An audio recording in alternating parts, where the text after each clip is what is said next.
साथियों नमस्कार। मैं अंचल अग्रवाल आप सब लोगों का स्वागत करता हूं। हम आज बात करेंगे राज व्यवस्था के बहुत ही महत्वपूर्ण टॉपिक संसद अर्थात पार्लियामेंट पर। कोशिश करूंगा कि एक बड़ी चर्चा के रूप में मैं इसको ले सकूं ताकि अधिक से अधिक चीज़ें कम से कम समय में तैयार की जा सकें। जैसे कि मैंने अपने राष्ट्रपति के ऑडियो में भी बोला था कि भारत की संसद 3 फैक्टर से मिलकर बनी है: राज्यसभा, लोकसभा और राष्ट्रपति। राज्यसभा, जिसे हम काउंसिल ऑफ स्टेट्स कहते हैं, इसे उच्च सदन कह देते हैं, लेकिन उच्च सदन नाम का शब्द संविधान में प्रयोग नहीं किया गया है। आर्टिकल 80 में राज्यसभा के गठन से संबंधित प्रावधान किए गए हैं और इसके अनुसार राज्यसभा के सदस्यों की अधिकतम संख्या 250 हो सकती है। हालांकि वर्तमान में यह 245 ही है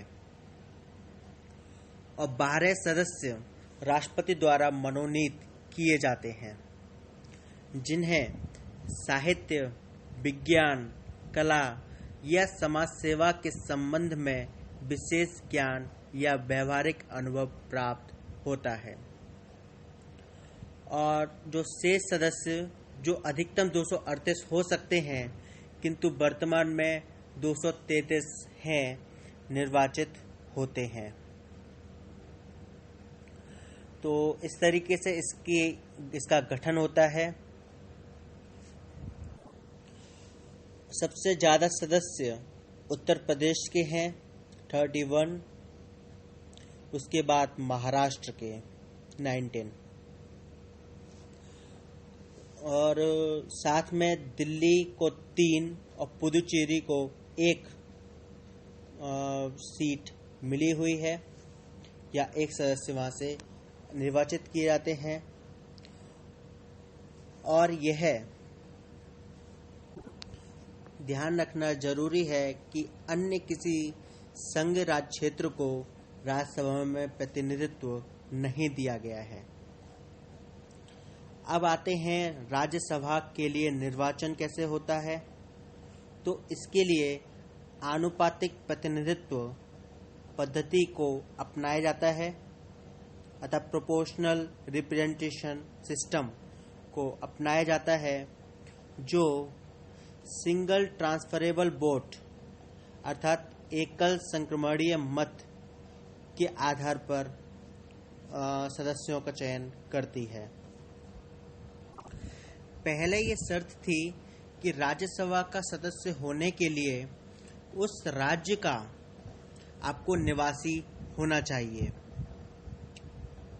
लेकिन 2003 में इस उपबंध को या इस नियम को हटा दिया गया। यानी कि अब कोई भी चुनाव किसी भी राज्य से लड़ सकता है।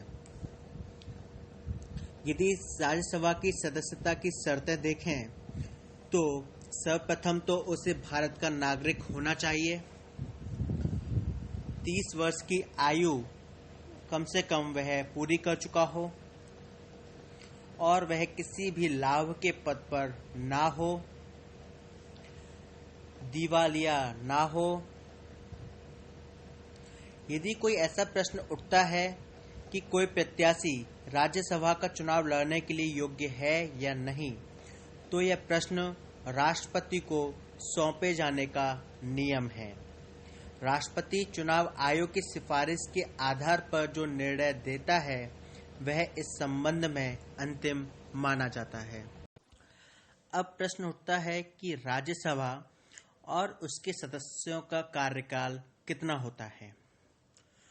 तो यह जानना जरूरी है कि राज्यसभा का कभी भी विघटन नहीं होता है, लेकिन लोकसभा का हर 5 वर्ष बाद साधारणतः विघटन होता है। और राज्यसभा का जो सदस्य होता है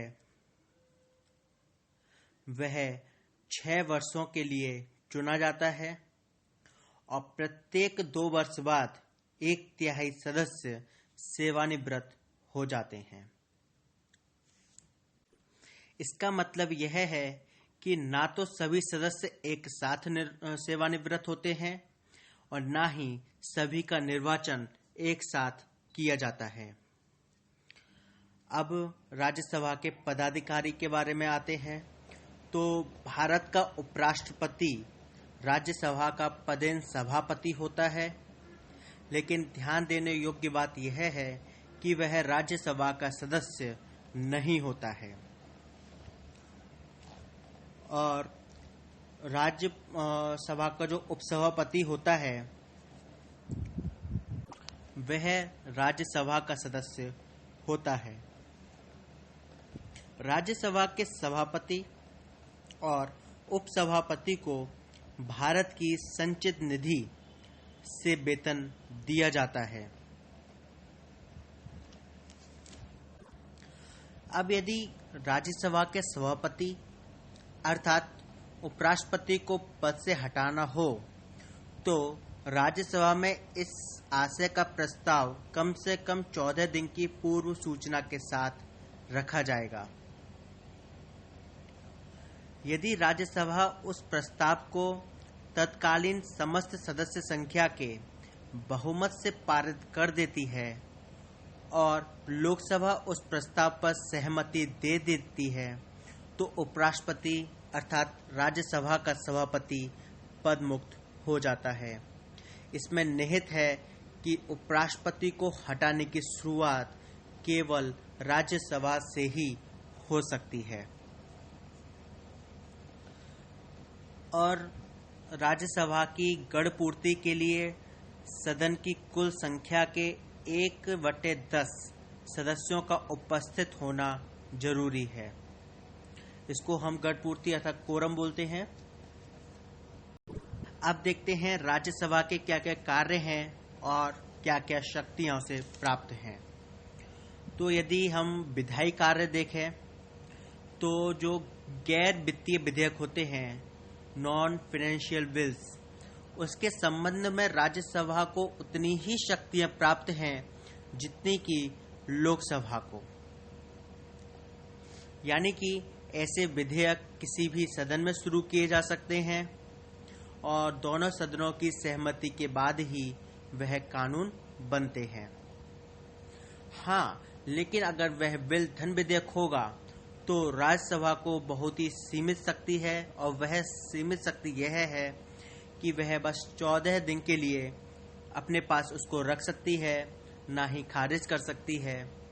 और एक्सेप्ट करे ना करे इससे लोकसभा को कोई फर्क धन विधेयक के मामले में नहीं पड़ता है और वह चाहे तो उसके सुझावों को स्वीकार कर सकती है और चाहे तो नहीं। यदि संविधान संशोधन विधेयक होगा तो राज्यसभा की शक्तियां लोकसभा के बराबर हैं। अर्थात संविधान संशोधन के लिए जरूरी है कि जो विधेयक हो वह दोनों सदनों द्वारा अलग अलग कुल सदस्य संख्या के बहुमत तथा उपस्थित एवं मतदान करने वाले सदस्यों के 2/3 बहुमत से पारित किया जाए। और एक और बात कि संविधान संशोधन विधेयक के मामले में संयुक्त बैठक जो अनुच्छेद 108 के अधीन है उसका प्रावधान नहीं है। यदि हम बात करें राज्यसभा को ऐसे 2 विशिष्ट अधिकार भी प्राप्त हैं जो लोकसभा को प्राप्त नहीं है।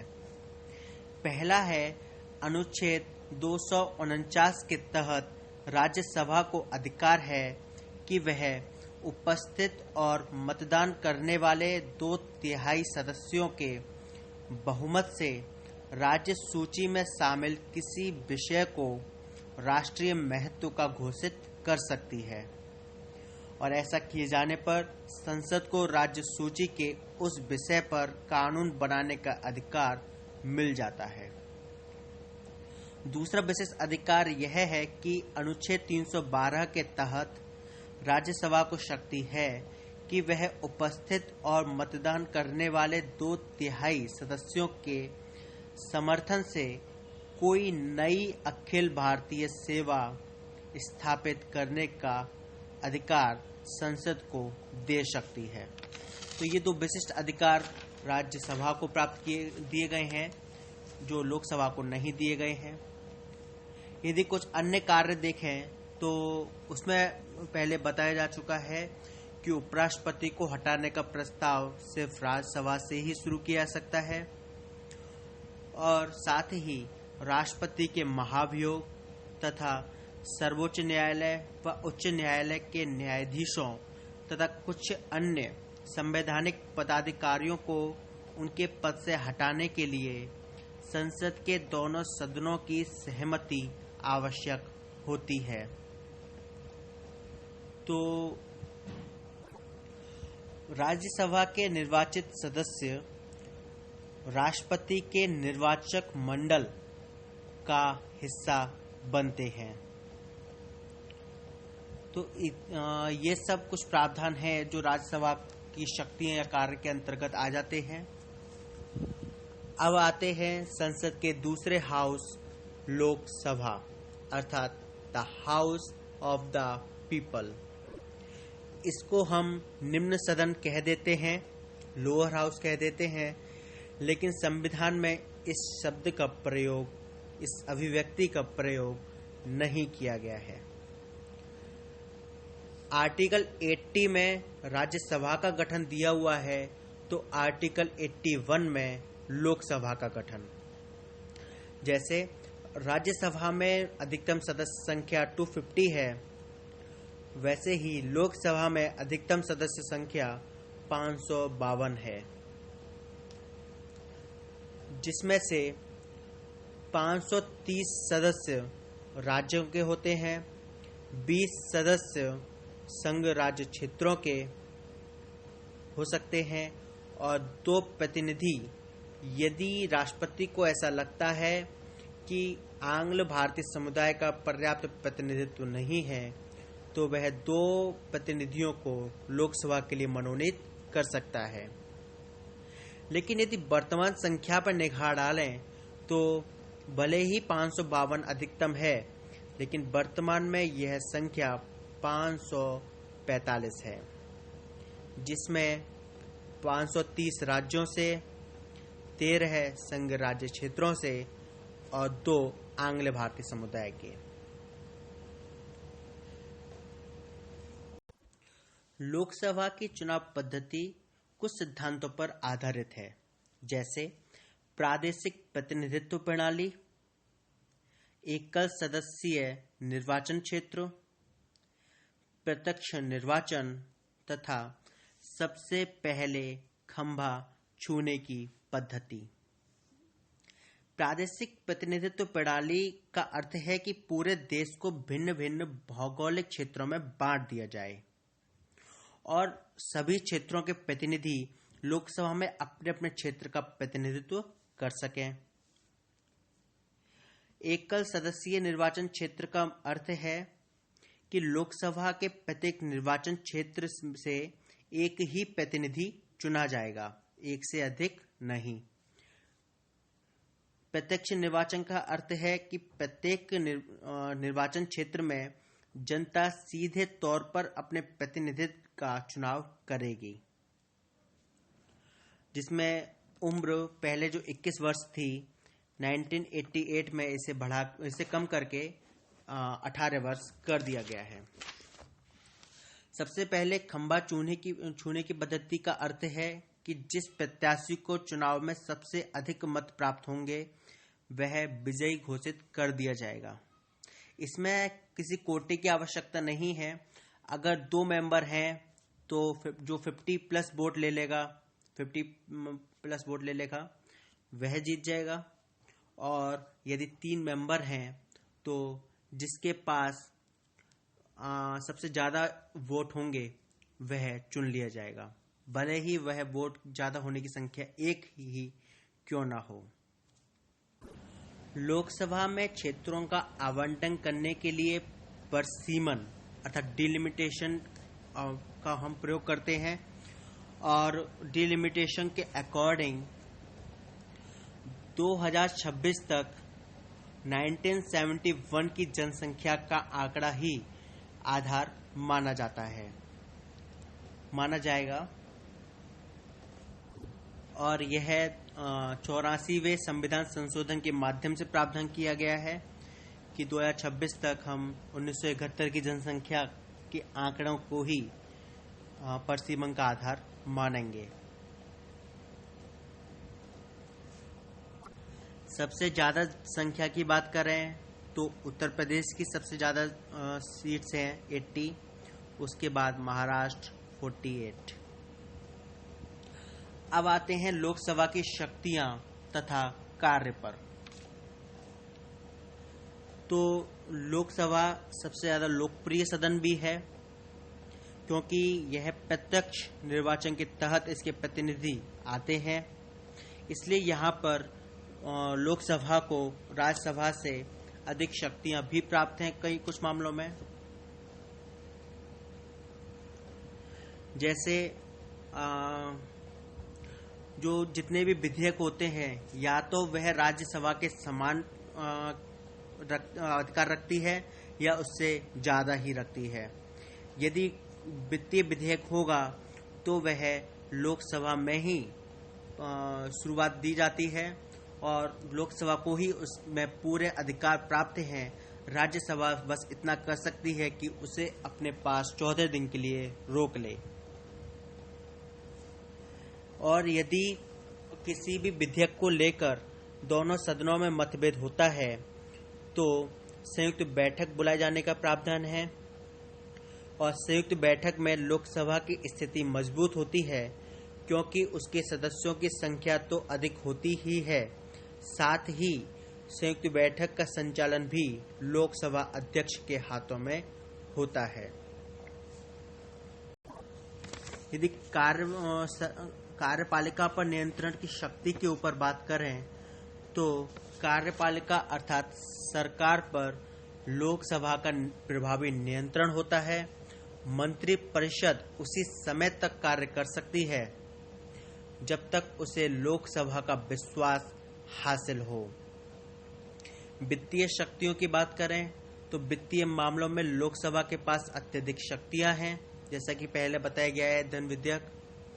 और वित्तीय विधेयक केवल लोकसभा में ही पारित हो सकते हैं और राज्यसभा की भूमिका नाममात्र की है।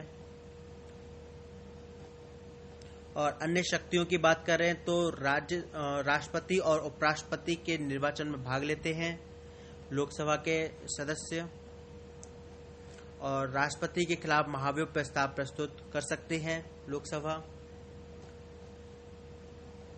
यदि राज्यसभा उपराष्ट्रपति को पद से हटाने के लिए प्रस्ताव पारित कर दे तो लोकसभा के अनुमोदन से ही उसे हटाए जाने की प्रक्रिया पूरी होती है। साथ ही सर्वोच्च न्यायालय या उच्च न्यायालय के न्यायाधीशों को पद से हटाने का प्रस्ताव पारित करने के लिए भी लोकसभा की सहमति जरूरी है।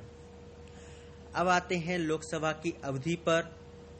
तो लोकसभा की अवधि 5 वर्ष की है और इसकी गणना लोकसभा के प्रथम अधिवेशन की तारीख से की जाती है। लेकिन यदि राष्ट्रपति उचित समझे तो वह 5 वर्ष से पहले भी लोकसभा का विघटन कर सकता है। लेकिन राष्ट्रपति के उचित समझने का अर्थ है मंत्रिपरिषद का उचित समझना, अर्थात प्रधानमंत्री या मंत्रिपरिषद को यह अधिकार है कि वह 5 वर्ष से पूर्व ही लोकसभा का विघटन करा सके। अब आते हैं लोकसभा के पदाधिकारियों पर। तो लोकसभा के दो प्रमुख अधिकारी हैं, अध्यक्ष और उपाध्यक्ष, और दोनों ही लोकसभा के सदस्य होते हैं। जैसे राज्यसभा में जो सभापति होते हैं वह उपराष्ट्रपति होते हैं और वह राज्यसभा के सदस्य नहीं होते, लेकिन लोकसभा के दोनों ही सदस्य लोकसभा के दोनों ही मुख्य पदाधिकारी लोकसभा के सदस्य होते हैं।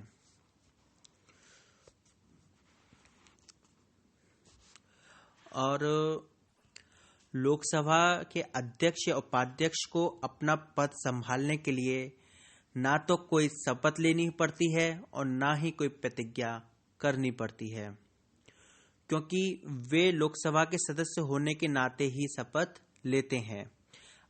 इसका मतलब यह है कि अध्यक्ष या उपाध्यक्ष होने के नाते अलग से कोई शपथ नहीं लेते हैं। यदि लोकसभा के अध्यक्ष का पद रिक्त हो तो उपाध्यक्ष उसकी भूमिका का निर्वाह करता है, और यदि उपाध्यक्ष का पद भी रिक्त हो तो लोकसभा का ऐसा सदस्य जिसे राष्ट्रपति नियुक्त करे इस पद का निर्वाह करेगा। यदि लोकसभा के अध्यक्ष या उपाध्यक्ष को हटाना हो तो इसके लिए दो तीन विधियां रह सकती हैं या कंडीशंस कह सकते हैं। कि पहली कंडीशन है कि यदि वे लोकसभा के सदस्य ना रहें, अर्थात उनका चुनाव अवैध घोषित कर दिया जाए। दूसरा, यदि वे स्वेच्छा से इस्तीफा दे दें। स्वेच्छा से इस्तीफा देने में अध्यक्ष उपाध्यक्ष को और उपाध्यक्ष अध्यक्ष को संबोधित करके अपना इस्तीफा दे सकता है। यदि लोकसभा अपने तत्कालीन समस्त सदस्यों के बहुमत से संकल्प पारित करके उन्हें पद से हटा दे, ये तीसरा तरीका हो सकता है। और इस संबंध में एक नियम यह भी है कि अध्यक्ष या उपाध्यक्ष को हटाने के लिए संकल्प प्रस्तावित किया जाना है तो इस आशय की सूचना कम से कम 14 दिन पहले दिया जाना जरूरी है। और जिस बैठक में अध्यक्ष या उपाध्यक्ष को हटाने के लिए लोकसभा विचार कर रही होती है, उस बैठक में वह पदाधिकारी उपस्थित तो हो सकता है किंतु पीठासीन अधिकारी के रूप में कार्य नहीं कर सकता। लोकसभा के अध्यक्ष को एक अधिकार यह है कि यदि किसी मुद्दे पर पक्ष और विपक्ष का मत बराबर हो तो वह अपना निर्णायक मत दे सकता है, लेकिन यदि उसको हटाए जाने का प्रस्ताव उठा हुआ है तो वह निर्णायक मत नहीं देगा, लेकिन वह पहले अपना मत दे सकता है। पहले ही अपना मत दे देगा लोगों के साथ में, लेकिन ऐसा नहीं हो सकता कि निर्णायक मत दे।